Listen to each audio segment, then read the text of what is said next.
Mastering audit techniques. Your data is only as secure as the cryptography that shields it. Which cryptographic controls and mechanisms does the organization utilize, and what is their primary purpose in protecting sensitive data from unauthorized access, use, disclosure, modification, or destruction? When conducting a cryptography audit, it is essential to evaluate the cryptographic controls and mechanisms implemented by an organization to protect sensitive data from unauthorized access, use, disclosure, modification, or destruction.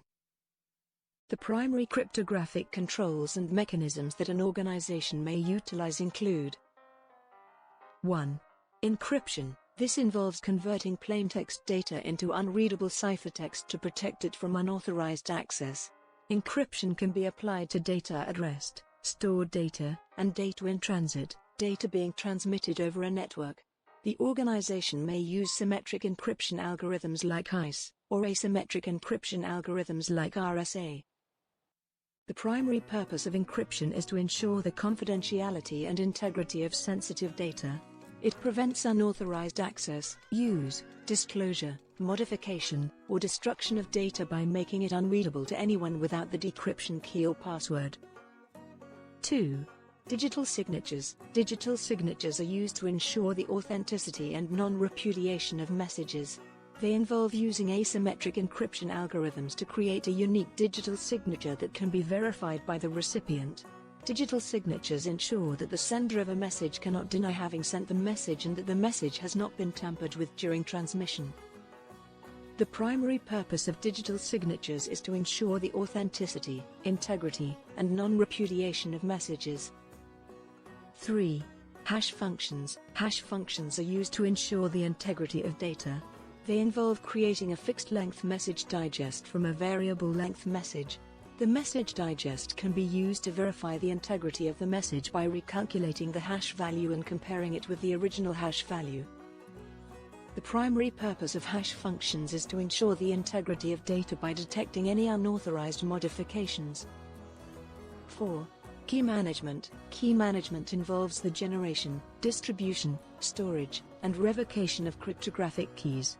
It is a critical component of cryptography as it ensures that cryptographic keys are securely managed throughout their life cycle. The primary purpose of key management is to ensure the secure management of cryptographic keys to prevent unauthorized access, use, disclosure, modification, or destruction of sensitive data. 5. Secure protocols. Secure protocols such as SSL/TLS, IPsec, and PGP are used to protect data in transit. These protocols ensure the confidentiality, integrity, and authenticity of data by using encryption, digital signatures, and hash functions. The primary purpose of secure protocols is to ensure the confidentiality, integrity, and authenticity of data in transit. 6. Access control mechanisms. Access control mechanisms such as role-based access control, RBAC, and attribute-based access control, ABAC, are used to restrict access to sensitive data and cryptographic keys. These mechanisms ensure that only authorized personnel have access to sensitive data and cryptographic keys.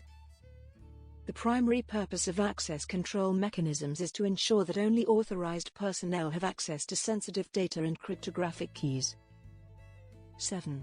Cryptography-based authentication. Cryptography-based authentication mechanisms such as Kerberos and PKI-based authentication are used to authenticate users and ensure that only authorized users have access to sensitive data and systems. The primary purpose of cryptography-based authentication is to ensure that only authorized users have access to sensitive data and systems. 8. Intrusion detection and prevention systems, IDPS. IDPS are used to detect and prevent unauthorized access to sensitive data and systems. These systems use cryptographic techniques such as digital signatures and hash functions to detect and prevent unauthorized access. The primary purpose of IDPS is to detect and prevent unauthorized access to sensitive data and systems. When evaluating the effectiveness of these cryptographic controls and mechanisms, the auditor should assess their design, implementation, and operation. The auditor should review the organization's policies, procedures, and standards for cryptography and key management to ensure that they are aligned with industry best practices and regulatory requirements.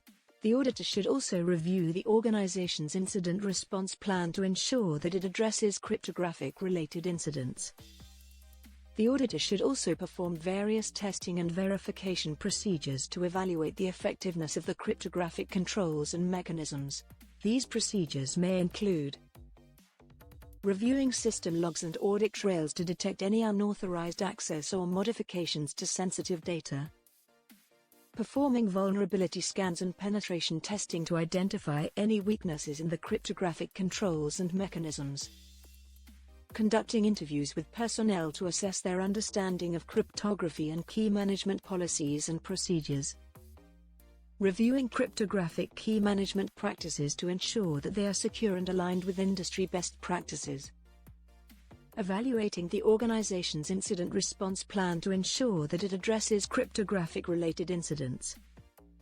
By evaluating the cryptographic controls and mechanisms, the auditor can provide assurance that the organization's sensitive data is adequately protected from unauthorized access, use, disclosure, modification, or destruction.